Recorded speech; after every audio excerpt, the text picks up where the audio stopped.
This is the Waupaca County Board of Supervisors meeting. Call this Waupaca County Board of Supervisors meeting to order. It's Tuesday, March 16th. It is 9 o'clock. Due to COVID, this meeting is conducted under Waupaca County Resolution Number 8, 2020-2021, and Governor Evers' emergency order number 1. Please note the following information. Well, it goes on to explain. You can see it. You don't need to do that every day. So I'm calling this meeting to order as I just did. Roll call, please. Vasquez. Here. Boyer. Here. Craig Mary. Here. Craig Patricia. Here. Alice. Here. Sedowitz. Here. Golding. Okay, I need my picture. Hardy. Here. Yeager. Here. Johnson. Here. Keppen. Here. Kussman.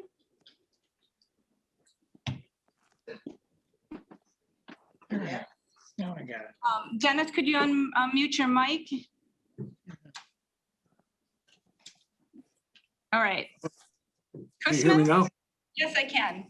Okay, thank you. Lear. McClone. Here. Morak. Here. Muck. Here. Murphy Gerald. Where's the mask? Okay. Terry Murphy is excused. Newman. Here. Nygaard. Here. Coleman. Here. Ritchie. Rowan. Here. Springs. Oh, sorry. Wingelski. Here. Will. Here. Zog. Here. 26 members are present, 1 excuse. Thank you. Let's stand for silent meditation followed by the pledge.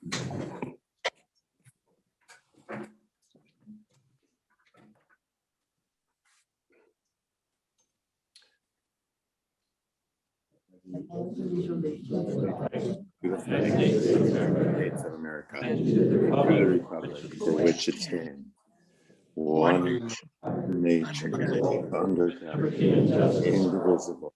Thank you.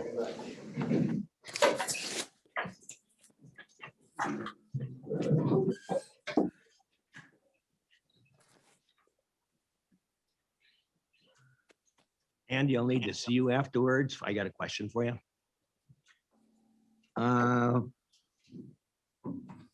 We need to approve the agenda. In your name, this motion by Zog. Second by McClone. Any questions or discussion? All in favor, say aye. Aye. Opposed, motion is carried. Also, the minutes of the February 16th, 2021 meeting. Nygaard move to approve. Nygaard moves to approve of those minutes. Is there a second? Second by Mr. Fedowitz. Any questions or discussion? Seeing none, thank you. All in favor, say aye. Aye, opposed. Motion is carried. Let's go down to resolutions. A, resolution number 46, 2020-2021. Authorizing issuance and sale of $5,994,386.91 general obligation promissory note. Please note that this resolution will require a 3/4 vote. to pass. Anybody want to do? Yes. Mark moves to approve. Mr. Moore moves to approve. And a second by Craig. Discussion. Any questions? Seeing none, all in favor say aye. Aye. Opposed, motion's carried. Thank you. Excuse me. Number 8 is ordinances. Ordinance A, Code of Ordinance, Chapter 22, Smoking Pollution Control, Repeal. Excuse me as I get to that screen.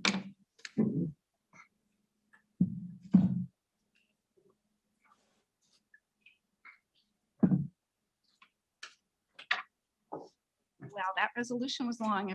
I apologize. The repeal of the Waupaca County Court of Ordinance, Chapter 22, Smoking Pollution Control Ordinance. And the explanation is on the second page. The repeal of Chapter 22, Smoking Pollution Control is the result of the passage of 2009 Wisconsin Act 12, which expanded provisions of the Wisconsin Indoor Clean Air Act and created Wisconsin Stats 101.123(2), prohibiting smoking in county buildings. In addition, 2009 Wisconsin Act 12 enacted Wisconsin's Stats 101.123(4) local authority, which permits the county to enact smoking ordinance. However, a county smoking ordinance may not define the terms reasonable distance, nor may it specify a minimum measurement distance outside the public building where smoking is prohibited. The current Chapter 22 prohibits smoking inside county-owned buildings, which is mandated by state law and is therefore redundant. In addition, the current Chapter 22 establishes a specific different distance, which is within 50 feet of the front entrance of any county-owned building where smoking is prohibited, which is contrary to the state law and therefore invalid.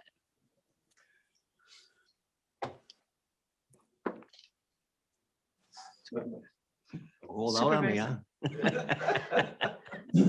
Vasquez to approve, moves to approve.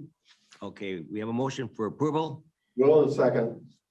and Will a second. Thank you. Discussion questions? Seeing none, all in favor, say aye. Aye. Opposed, motion's carried.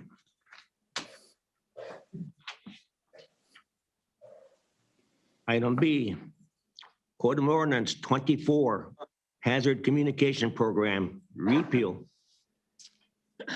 Again, the information for this repeal of this chapter is on page 2 for the information purpose only. The repeal of Chapter 24 Hazard Communication Program is a result of development of policies and procedures and training requirements that address employee contact with hazardous materials in the workplace.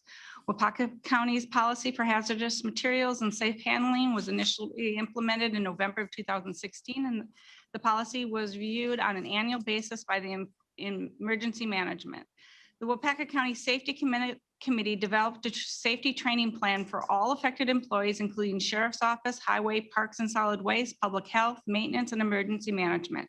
All new employees in these departments who may be exposed to hazardous materials receive training at the time of the employment and refresher training every 3 years. Training is conducted by the Waupaca County. Each department is responsible for training of its own employees. The subject matter is best addressed as a Waupaca County safety and training program and not as an ordinance applicable to the entire community and visitors. Thank you, Joe. Vasquez moves to approve. Motion by Vasquez to approve. Zog second. Zog second. Thank you. Questions? Discussion? Seeing none, all in favor, say aye. Aye. Aye. Opposed? That motion's carried. Thank you. 8E, 2021-724. Amendment to Chapter 34, petition number Z-005-21, Town of Lynn. Kathleen? Is that Kathleen? Okay, the N was missing. Kathleen Nickel Revocable Trust for a zoning map amendment from AE District to RR-0 District. Should be O maybe, huh? To RR-O. RRO. Okay, well, on approximately 2 acres. Morning. Kathleen Nickel Revocable Trust, what they're looking at doing is they're creating this 2-acre lot, which is the minimum lot size that we have for rural residential overlay. You'll see it being rural residential overlay. What that means is that it's within farm preservation. So they will be using one development right for this.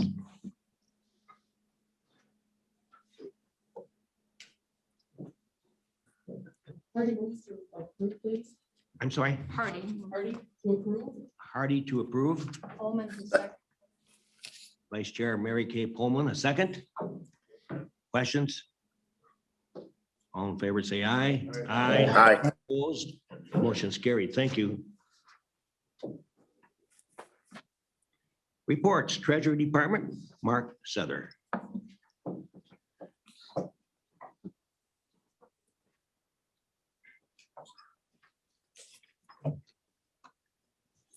Morning, everyone. Good morning, Mark. Morning. The first part of mine is the treasurer's report. Just give you an idea of what happens, what we do within our department. I couldn't convince anybody to come down here and do this with me, so I encourage you to stop by our office. You walk by us pretty much every time you enter the courthouse, right at the entrance there. But again, my name is Mark Souther. I've been your treasurer for starting my 5th year now, so it's surprising how quickly things have passed. But I'm enjoying this adventure in my life and the challenges that present with it. My deputy treasurer is Bob Freedy. He's just completed his 3rd year. I'm very fortunate to have Bob is in our department as our deputy. He brings a strong accounting background to our area, and that he's had a great piece, and we're very fortunate to have Bob. Beth Kraus is my clerk treasurer. Beth has been in the treasurer's department 18 years. I mean, she worked with Clyde for many years, brings a lot of expertise and knowledge that helps me in my transition. I think one of the biggest challenges I had taking over this position is there's a lot of processes that I do once a year.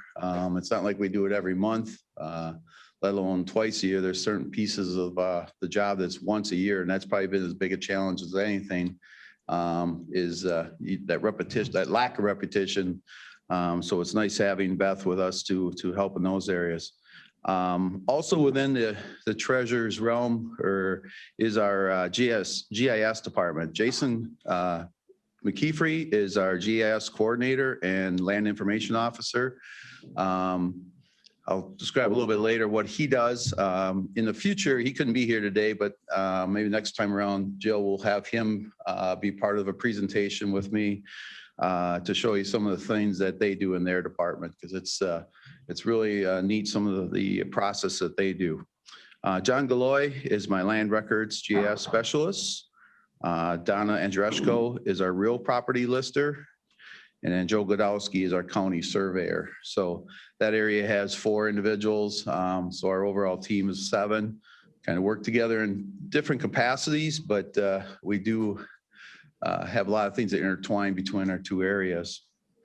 Start first with treasurer's office. As far as what our daily duties are, obviously is our bank deposits. Almost all departments do their own deposits. So it's not like we are, they handle their own funds. They make their own receipts, and then they just bring the bag down that they've made their deposit. We also handle different departments where we handle a little bit differently, but so we're handling the funds on a daily basis. We do our bank runs every day. Bob does our monthly bank reconciliations for our various accounts. We do have a daily, obviously we have to monitor daily balances, accounts payable, payroll comes down on Thursdays. So we got to make sure we have the funds there for Friday to cover payroll, which is always number one. That was one thing Clyde told me, Clyde Tellock, when he retired, he said, make sure that's the one thing, make sure you have funds there on Friday for payroll Friday, or you'll hear about it. So I always make sure we have enough money for that one. But we're working with finance closely on that. They give us a tally every Thursday, so we know what to expect to come out of there every Friday. I report to the finance committee. So every month I create a financial review, just giving a status update of the finances of the county. The first part of it is account balances. So within the county, our balances have an ebb and flow. Right now, January, late December, January are probably our peak months with the tax collections. We'll have as much as $17, $18 million in tax collections within the county and that we have within our accounts at any given time. Those funds do, again, they ebb and flow during the year. Obviously, we do our settlements, paying out to the different municipalities, schools. So that those funds will have an ebb and flow throughout the entire year. Some of the challenges, other things that we show in that financial review would be our interest income. Probably one of my biggest challenges with the economy and the ramifications of COVID is getting any type of return on our investments. We're going to have a tough time even meeting our budget this year, let alone what we did last year. When you look at earlier, we had the resolution of the refinancing of the bonds at 0.89% for $6 million. Again, from the bank's perspective, First State, that's an investment of their funds to get 0.89% return on their monies. So you can also look on why we cannot get much for return on our funds for money into their bank. All the my contacts I've worked with over the years and know right now banks and financial institutions in general are really flush with cash right now. A lot of people have gotten very conservative. They're holding their funds, but obviously there's funds coming in from the government with the different programs. So almost all the banks that I talk to and know, they have no need for funds. So it's a supply demand. If they don't need the funds, they're not going to be turning out and giving it in returns for investments. So we do look at all the different financial institutions within our county and outside. So we do explore all avenues that we can. My goal is to try and keep the funds within our county whenever possible for the best return. In some cases, in a lot of cases, that's what we've been able to do. But other ways, we do have some spread out in other areas. Sales tax numbers probably is the one positive that's come out the last 2 years. Again, I remember last summer when COVID was hitting, the early predictions were that sales tax would probably take a 10 to 12% hit as far as what we get in sales tax. Well, last year we basically set a record, or the highest we've ever had in Waupaca County. And we're off to a great start in 2021 as well with our sales tax. So that's commend our county, I think. Obviously, a lot of people are shopping in their hometowns, and some of it's online shopping obviously makes a difference, but that has been one strong piece, which has been important to kind of help offset what we're losing in the investment end of it. So sales tax has been very important to us. That amounts to about $4.1 million last year. So for those that are not on the finance committee, and I know Governor Evers in his latest budget has proposed counties an additional 0.5%, but that 0.5% right now brings about a little over $4 million to our budget every year. So those are significant dollars and something to consider when it gets to that point, if that ever gets to it. We also review our delinquent taxes and our paid interest on delinquent taxes. I'll talk a little bit about what we're doing with our in-rem as far as our delinquent taxes, but this has been a positive number for our county in the last few years as we've tried to shorten the length of delinquencies on taxes. Right now in our in-rem, which is our, again, we're foreclosing, working towards getting those delinquencies shortened. Right now, any property taxes of delinquencies of from 2016 and 2017 are currently on our list. So they are being contacted. So they are at risk at foreclosure if we don't hear from them. No different when I worked at a bank. That's the last thing we want to do is foreclose on a property. That's pretty much a no-win for both parties, but we have to do something. So basically pushing the issue. I think that's why we're seeing some good returns on some of our paid interest. We do and are open to payment plans. We have many of those with customers or taxpayers to work with us. So we are definitely open to that if it's a workable plan. We do entertain that. But bottom line is we want to shorten that window to where they're only delinquent 3 years. Again, kind of wearing my banker hat when I was a mortgage loan officer. When they get taxes get more than 3 years behind, that's a pretty big hurdle to overcome. So we're trying to keep that short because once they get more than that, it's pretty difficult to get them dug out of that hole in some cases. So we want to keep that as short as possible. So it's a workable plan. If a bank is going to refinance, there's just obviously a lot less dollars to work with. So that's part of our goal with the NREM part of it.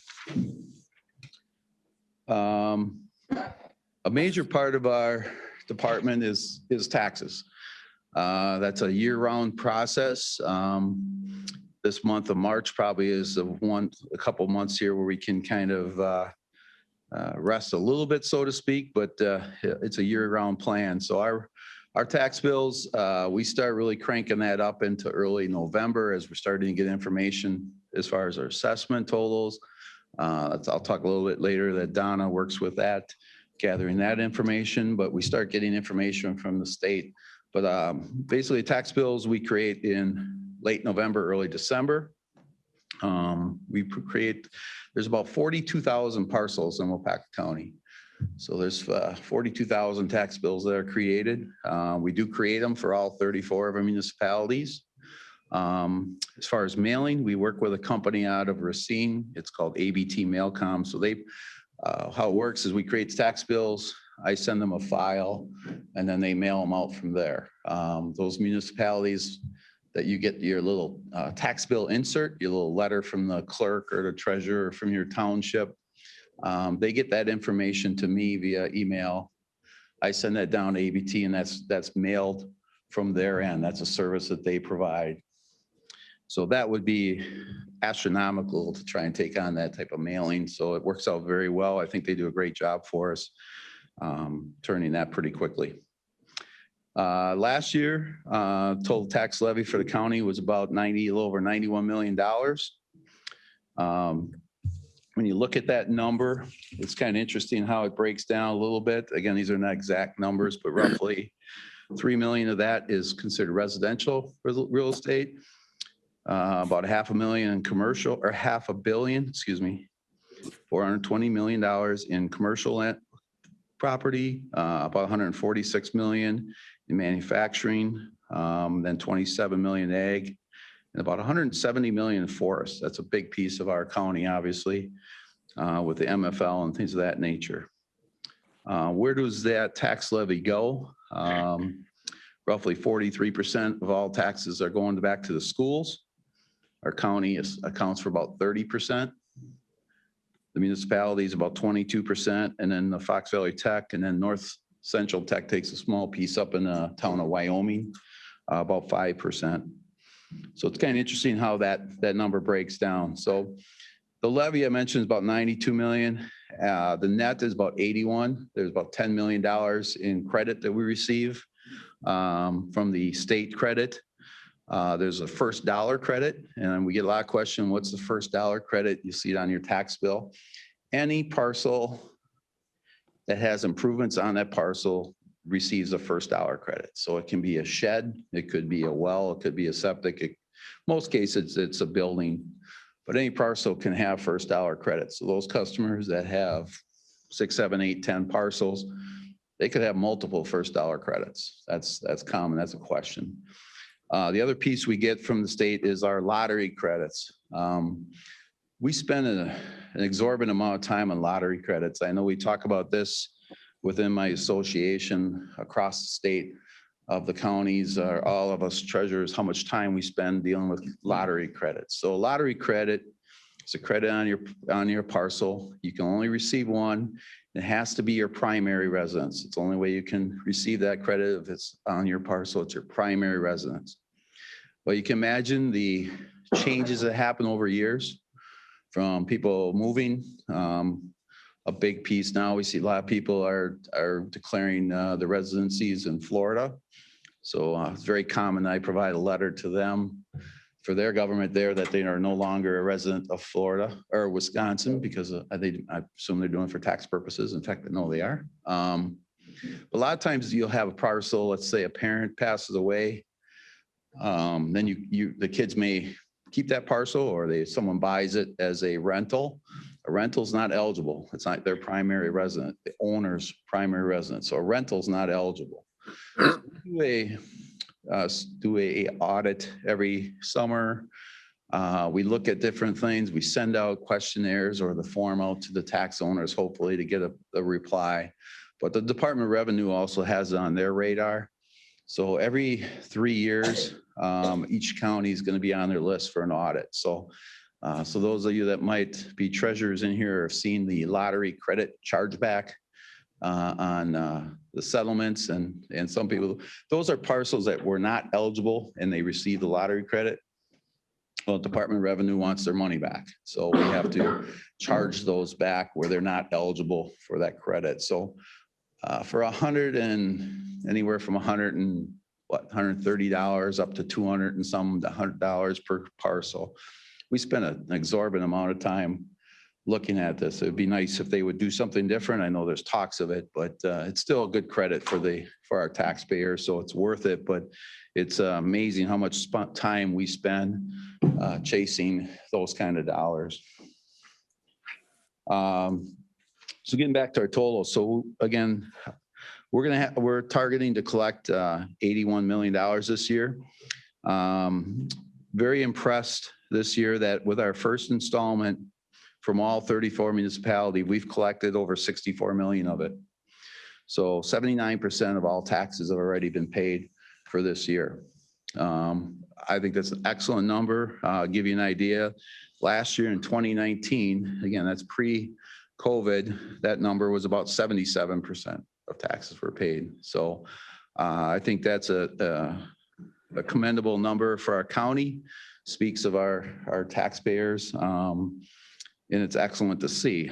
However, I will say that it's hard to see this, but you know, our numbers are up, but there is a little bit more in delinquency. So what that's telling me is that the overall more money is being paid in full. We have a lot of escrows out there. Most banks, home loans, it's pretty tough not to have an escrow. So that's where a lot of those escrow funds are coming.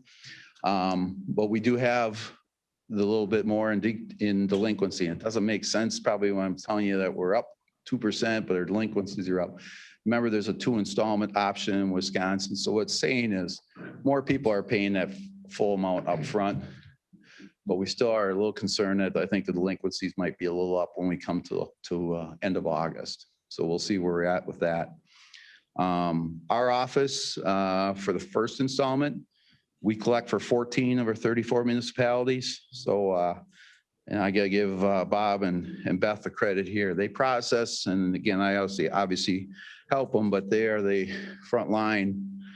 We collected over 31 million for our office alone for those 14 municipalities. So the month of from December 15th to that first week in February is pretty chaotic, and I appreciate their work and services because it gets hectic at time. Tons of phone calls. As I mentioned, the escrows. You would think in today's technology and what we offer out on our website, it would be better, but there are more issues with escrow payments than I like to see. So a lot of times there are constantly people are calling, did my escrow company pay? Did they pay? Did they pay? We get calls daily, and nope, they haven't paid. They'll get a little anxious, so they'll pay it, and then all of a sudden the next day the escrow check comes. So we're bombarding Heidi's office down in finance because we do a ton of refunds down there. So again, the overpayments and things like that, we need to send the funds back to the taxpayer. If it's an overpay, if it's a full check, we just return the check to them. But a lot of work with that. So now we are looking at roughly $16 to $17 million to collect by August. And then all second payments are paid to the county. So we collect all the rest of the installments. I mentioned earlier about the settlements and the ebb and flow of funds. So again, in December, we get a mass influx of funds coming into our county. So we do a January settlement, which is done the first week in January. So I'm paying funds out, getting money out to the schools, the municipalities, the techs, just to keep money in their pockets, so to speak. So we do a partial settlement in January. And then February is our other big one. And that's the one that we would pay out the balance of those to those schools and tax and stuff like that, and then back into the municipality. So that's been completed. We're just sending the settlement numbers to the state. They do some comparisons. So we're working through those processes right now. Then we'll have our second big one will be in August. Like I said, July 31st. They are due. There's a 5-day grace period, but then we'll do the final settlement is in August. And then we do this tax certificates. We'll go out in September. That's the notices with any of those that are delinquent. So those people that have delinquencies get plenty of notice on their taxes. We send one here in February if they've been delinquent. And then we will send out a notice in June. We'll send out the postcards for those for the second installment. We also send out delinquencies in August for any of those that are not paid. So that's the one thing when people call and I didn't know all those things. I didn't get my tax bill in the mail, which I think anybody can attest. I don't think our mail service is as strong or dependable as it was in the past. So there are times, but they know they're coming. There's other means, but I do get that complaint. But you know, they know they're due. So that's pretty much is a big piece of our year is dealing with that. As I mentioned, we're right now working through our in-rem, which is our foreclosure on delinquencies. Again, we're targeting those parcels that have property taxes that are due back to 2016 and 2017. So we're 4 to 5 years back. We're taking 2 years. We've done that the last 2 years, as our goal is to get that to be a 3-year window. So after this year, we would do 2018 would be the only ones we'll do next year, and then do a single year each year. So it's gonna be a much smaller job for us. But also I think it's gonna be easier on our taxpayers in some cases to come up with the funds and make it work. But again, if they reach out to me, work with us, the last thing we're doing is going to court. I can assure you of that. And I think Diane can attest with some of the conversations I've had since I've been here. We give them every opportunity to keep their property. If they're not, there's just no means for that to happen. Or like I said, we just never heard from them, or you know, they're walking away from it. So basically how that process works, we'll be looking to go to court in probably May or June for this year. Once we go to court, we become the owners of the property. We'll advertise those for 3 weeks in the paper and on our website, and then they go out to sealed bid for purchase. So our goal there is to price them appropriately. Our in-rem committee, Dennis Kussman is on there, Supervisor Kussman is on there with me. We do go out and look at all the parcels. We take a trip around the county. Beth comes with us. We look at what we have into it. We'll walk the property, look at it, and get a price on there that we feel we'll try and cover what we have into it. But for the most part, I want to encourage some bidding. So last year we did this, and we really have nothing left of last year. Almost everything we had out there last year sold. I'm not going to tell you we make a profit on every parcel. I can tell you we don't make money back on some parcels. We are a losing entity, but the bottom line is we got to get what we can out of it and get it back on the tax roll, get it sold. Hopefully that parcel will be improved. There's some really positive stories out there. I live in the village of Iola. There's one I see almost every day of a parcel that was downtrodden and need a lot of work, and now it's a nice rental. So those things are happening, and we're seeing more of that, and that's the goal with this. So again, I think for the interest of time, I didn't have Jason here, but again, I wanted to get him here sometime. The GIS department, land information, does some really credible things for our county and provide some great services to our different departments. So some of you are well aware of what you see. I know Ryan was showing that map earlier here about that parcel in Town of Lynn that's being divided or things of that nature. All those pieces kind of come through. We have a piece of that, so to speak. So Jason oversees as our as our coordinator in there. This last year, every 5 years, we do the aerial imagery. So what's out there, if you go out on the county website, pull up your parcel and you go to a map, you can see an aerial picture of your property. That was just done this last year. Every 5 years that is done. It's done by airplane that basically flies a grid. They fly it in the spring. So it was done last spring before the leaves and stuff are like that. I think we finally got the imagery in, I want to say in December. Jason started working on it and it's now out on our system. So those are the newest photos that you're seeing. Extremely helpful in many capacities. We get all of them in that area help our customers, but during deer hunting, now we'll have some with turkey hunting coming up. People want to know their boundaries, things of that nature. So we do provide a lot of maps for our customers, our taxpayers. They can come in and request an aerial picture of that property. So we do a lot with that. We provide that for our different townships for different reasons. Jason does some incredible programming with for different municipalities, you know, of how many parcels have access to water and, you know, things of this nature. It's pretty incredible what they can do in there. So again, I'll bring Jason in here later this year, Jill, and we can probably have something a little more interactive that you can see some of the things that they can do.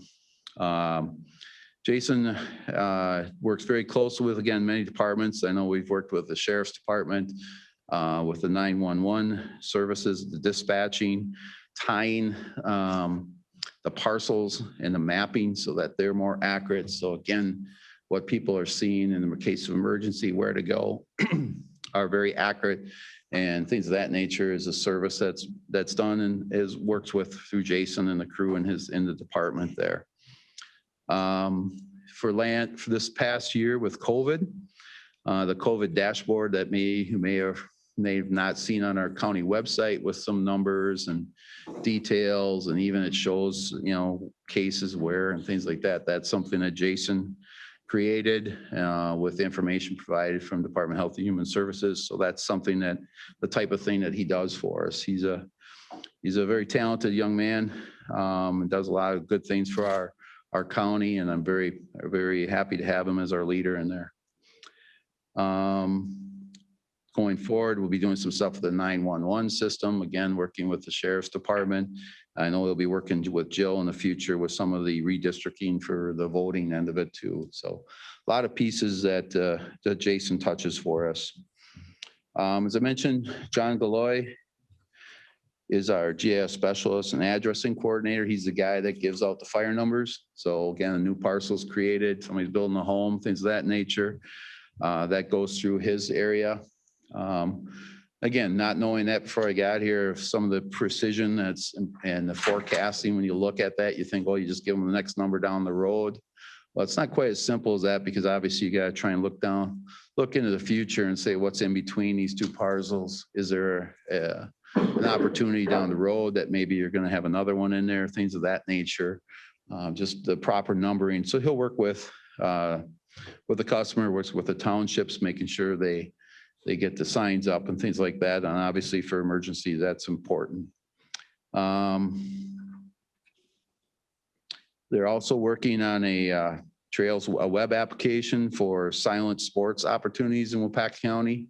I know that's been a big piece of taking advantage of our natural resources of Waupaca County, and obviously the silent sports with the kayaking has been bigger than ever this last year, obviously due to COVID, but biking, walking trails, things of that nature are, we have a wonderful natural resource there, and I think it's important we take care of it, but obviously publicize what we have and take advantage of it. So he's helping some different groups with information that ends up getting onto a brochure. So some of those maps that you may see out there have probably come through and been touched by the crew up in that department.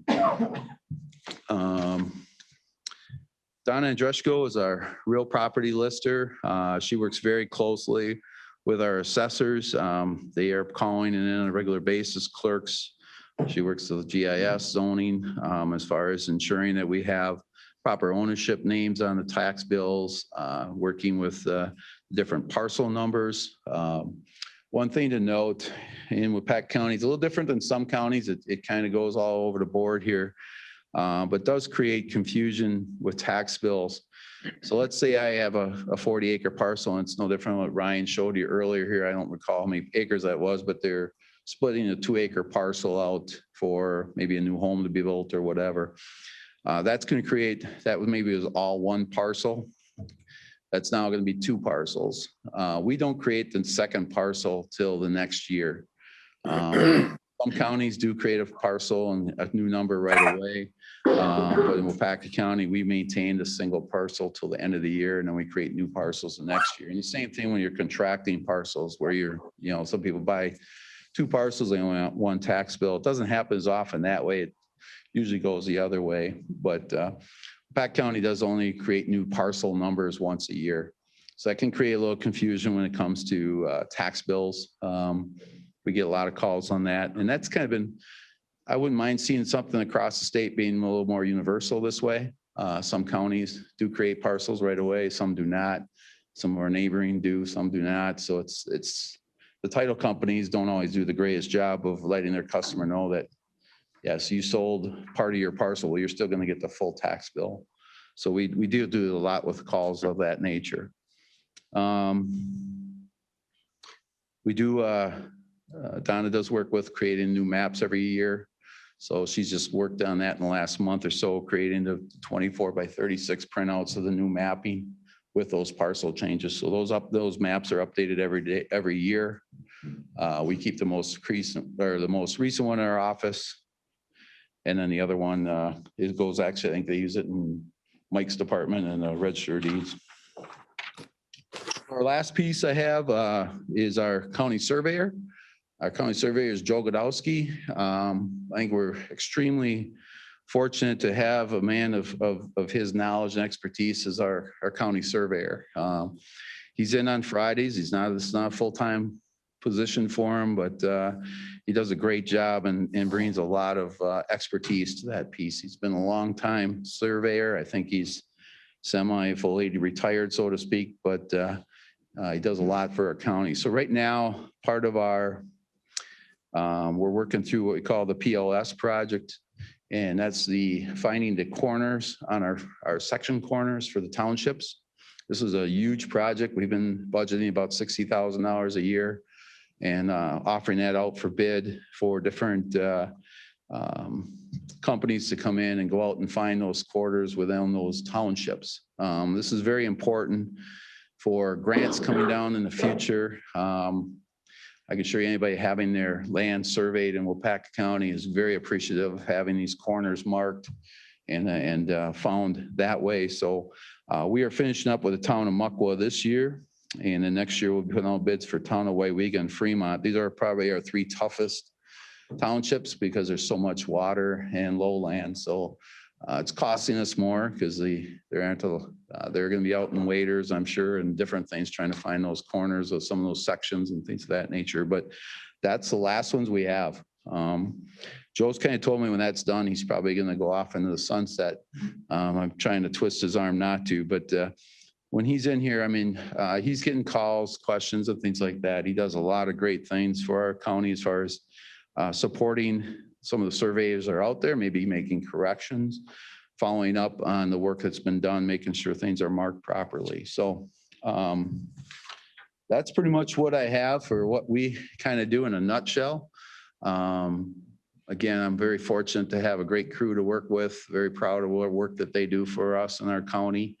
Like I said, I think I know a lot of you have stopped in our office and a lot of you have seen those maps and things and what he can do with them. But like I said, I'll target to convince Jason to come in here one of these future meetings and put it up here and just kind of show you some of the things that he can do with the mapping.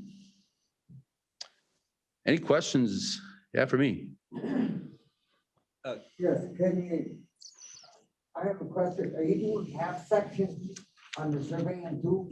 I was telling you they did half sections. I knew somebody's gonna ask me that. They in some cases, I know they find the 40 corners. the section corners. So in some cases, I guess, yes, I guess I would say we'd have to defer that to Jason and Joe on that. What exactly? I mean, because they are, I know they're finding centers and corners. So I think I'll have to defer that to them.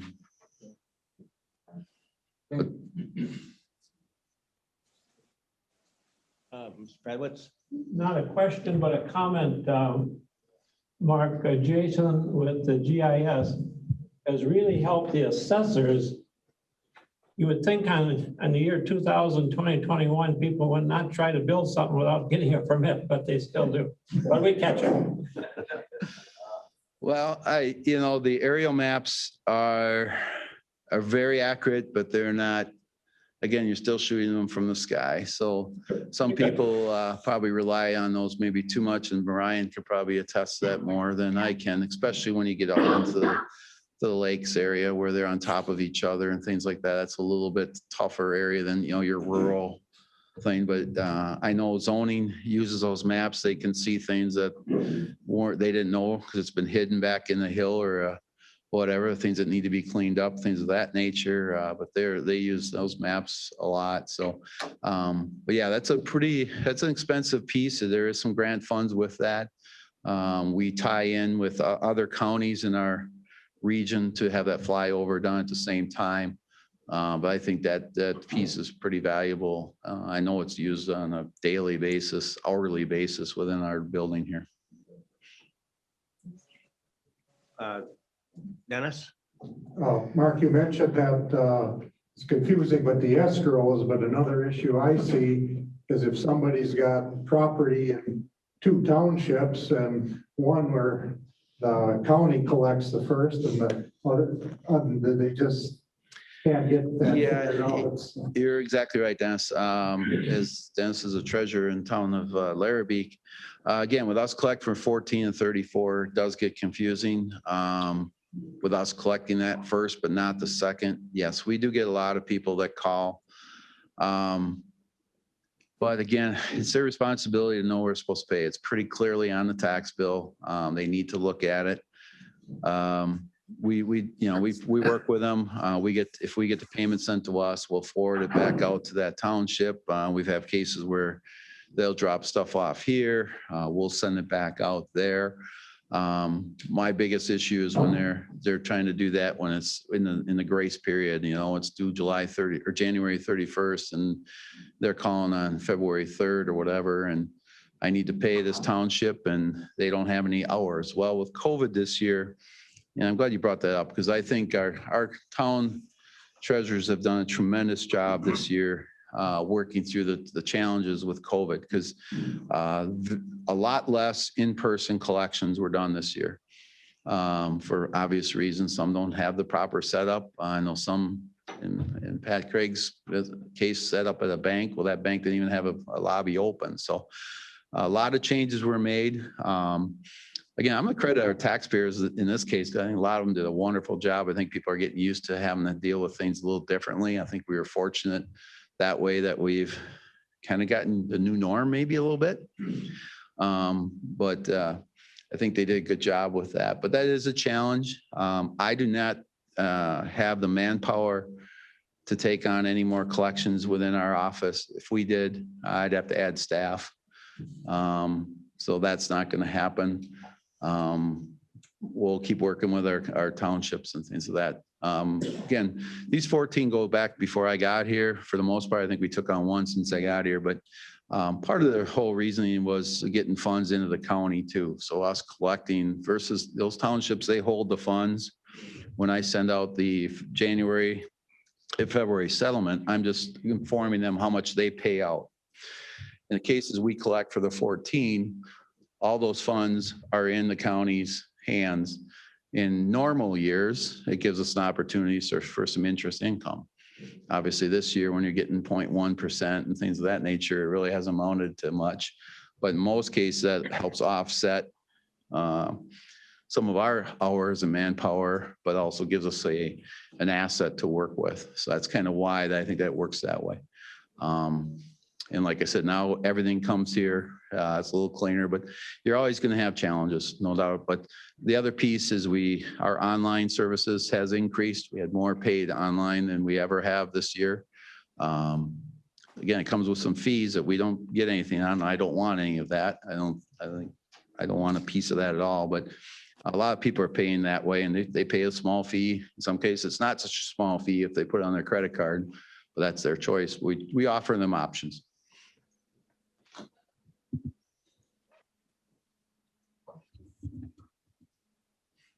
Yes. Craig, quite a few years ago. And I love the fact that the GIS stuff is all out there. You can go to put your parcel number in, you can look on the map, you can see what's going on. So Pat wanders around that map, and I come across a couple of places in Royalton where it says, maybe a little triangle here or a little strip of land there, unknown. What are we doing to find who really owns that? You know, is it a project? It is a project, and we get a lot of calls on those. Those are pieces that maybe are sticking out from where the county maybe has come through with the road expansion. We've had some sale restrictions of parcels and that nature. So that is on our to-do list, our goal for this spring, to try and get those, go through a process. Our biggest challenge there, and I gotta get Joe involved on this, is the legal descriptions on those, but that'll have to go through like an in-rem foreclosure, similar process to where they would become ownership of Waupaca County. And then I would advertise those and offer those out for sealed bid. But I have a whole file of people interested in those pieces. So that is something that's on our to-do list and our target, but it's not as easy as I initially thought it would be, because there's a lot of, we want to make sure it's done properly. The last thing we want to have is that anybody buying that have an issue. In most cases, I'd say 98% of the time, it's going to be purchased by an adjacent landowner just because it fits. And in some cases, they probably already think they own it. It's a little bit of somewhat a little scary part, but in some cases, I know that's the fact. They're already mowing it or whatever, but they technically don't own it. So I want to make sure we do it right, is I guess where I'm going for this. Okay, thank you. Other questions? I might call you afterwards. I got a couple of questions. Okay, well, thank you very much, Mark. Thank you very much for the great job you guys do over there, you and your staff. And this is really interesting. Thank you. You gave a great report.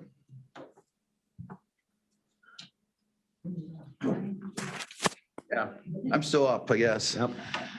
So the next piece is on there, is with the MOU with the city of Clintonville. This has been reviewed with the finance committee. But this is a memorandum of understanding with the city of Clintonville. I'll give you a little history on this one. This has to do with the city of Clintonville and what they call the Merck building. Anybody familiar with the city of Clintonville, and having grown up in Marion, the Merck building was where you went to shop when I was a kid. It was called the Mercantile. It's a massive cement type building right on the river and down in the city of Clintonville, right on the Pigeon River there. It was a Mercantile. It was a Napa. There's been several, I think it was the Embers, if I'm not mistaken, supper club at one day. I think Mike Jerschley used to own the bar there. But that building has been vacant and empty probably since 7, 8, 9 years, and needs to come down. So the city of Clintonville has already put a raise order on it. It's got, there's mold issues. If I understand, there's standing water in the basement. Bottom line is that thing needs to come down. So Waupaca County has always had the practice, is we have these type of parcels all over the county. Anybody that within a village or city can probably come talk to me and say, we got one of those, we got one of those. I understand that. And what happens in many cases, the property owner just puts their hands up and can't do anything with it. And that was somewhat the case in this one. So the taxes on this date back to 2013. to current. They were advised. I had discussions with the landowner. So backing up a little bit, the county was not going to take this piece back. We're looking at, I think it's going to be a couple $100,000 plus to tear that building down. You're on the Pigeon River, proper barricading or whatever you want to say, supports along that river. I think there's, it's a major project, and that's, I don't have a budget. I don't think it just doesn't fit. So with some discussions with the city of Clintonville, we had some discussions with the landowners. They were advised not to pay any taxes anymore. So that was where that came through. I guess I won't go there. So we had some initial discussions with them. To give you an idea, back in 2013, this parcel had an assessed value of 172,000. Right now it's at 70,000, of which 40 of it is almost with the land. So there's really no value in the building. So this last fall, we met with the existing owners. They had talked to me previously of, there was $50,000 in back taxes.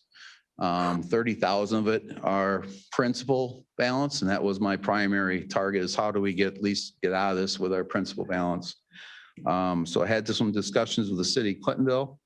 And then we ended up having a meeting with the owners over in Clintonville. Myself, Supervisor Keppen, Federowitz, and Kutzman met with them, had a good discussion, and they offered, and we accepted from them, that they would make a payment of $20,000 towards the property.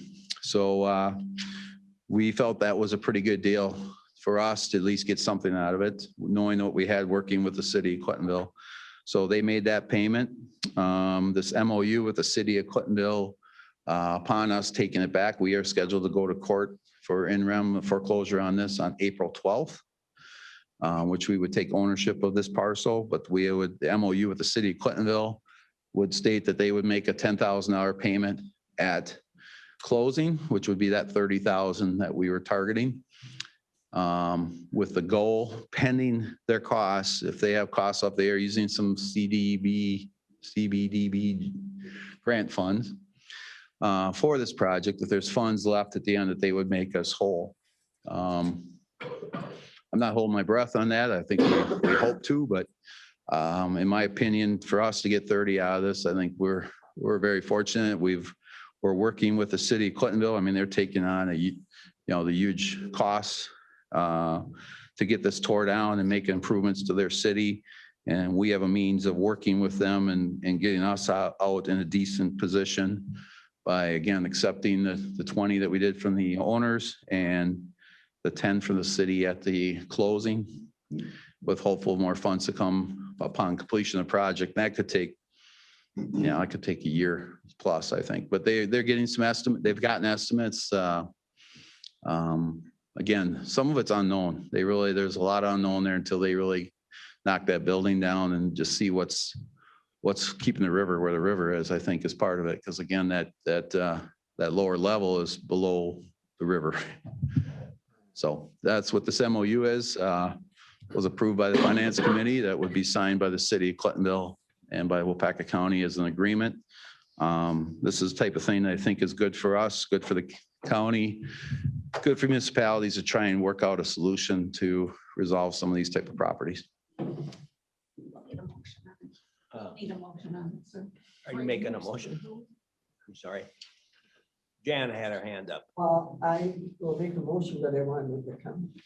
Oh, So let's get our motion in a Yeah. second, and then we'll comment. Second. 30 seconds. who made the motion? Me or Jan did. Oh, Jan did. Okay, Jan, motion made by Supervisor Lear and second by Pat Craig. Now this questions. Mark, Yes. I lived there in Clintonville. Okay. And I was there on Thursday. And my question is this: where is the liability? There's a big piece of fascia flopping around out there. And we had wind on Thursday. And whose responsibility if that piece flies off and hits a car or hits a pedestrian, who has the liability? Do we, or does the Not city? until we would take ownership. I mean, it's owned currently by the existing owner, and maybe Diane can answer this better than I am, but our target is we would take possession and we would pretty much immediately transfer ownership to the city of Clintonville. That's part of it. They would sign a deed with us. We would deed this property to the city of Clintonville. It'd be owned by the city of Clintonville. Because I do know some of the store owners there and also the police department have concerns with that piece up there on the right-hand side flapping around and letting go. And then who's liable or who gets killed? So the current property owners own it. So if they have it insured, it's theirs. The county, we don't have ownership of it. And like Mark said, when we do the in-rem foreclosure on April 12th, probably the 13th or 14th, we're going to quit claim deed to the city, and it'll be the city's. So we'll have ownership of the property for a matter of hours. But do we have insurance on that building? We do not insure buildings that we take in-rem. Pat, you were in Clintonville Thursday? Jan. Jan. Yes. Pat's over here, but anyhow. What were you doing over in my parcel of property? Checking what? Your desk. Well, Put that on. yeah, right. Got some guards out there or something. Okay, we have a motion and a second. All in favor, say aye. Aye. Opposed, motion's carried. Thank you.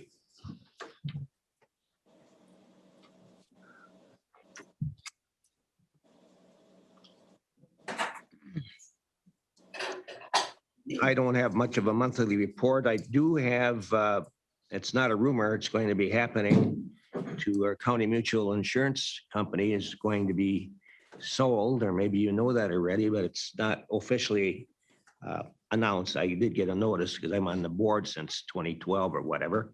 And we had talked about this for a year now at our board meetings, as we've had a number of offers for County Mutual. And these partners that are there are getting up there in years, and they just want out of the rat race. They've done a good job, and it's been a year before they agreed to do this. I'll have more on it. This is just right hot off the press. Nothing's going to change. Everything's going to stay the same. Committees and you're on, and the way doing business might even be better. We'll see.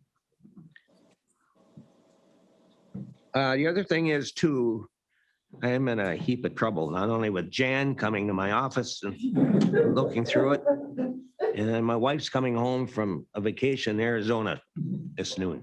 And so I didn't get time to wash the dishes. They're all heaped up in the sink, and the dogs haven't been fed. They haven't been left out, and it's horrible. It's just horrible. So all I got to say, I'm in trouble. However, I'm kind of happy because it never got over 60 there.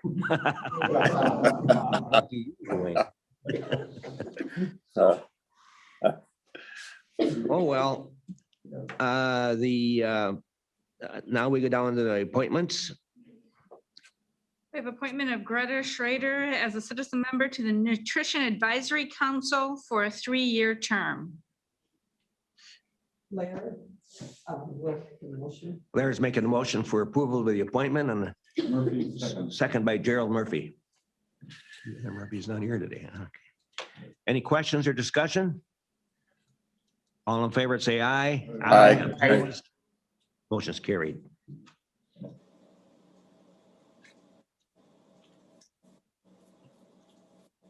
Okay, what the announcements we have is the city of Waupaca.